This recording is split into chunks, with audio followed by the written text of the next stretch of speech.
Surfing Dog by Isaac Vernon.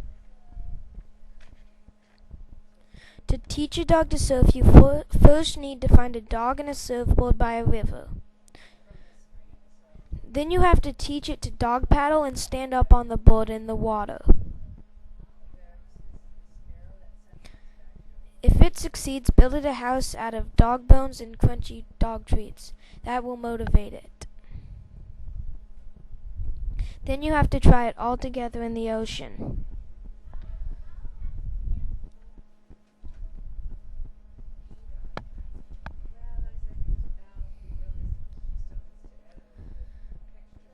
Then you can make him surf backwards.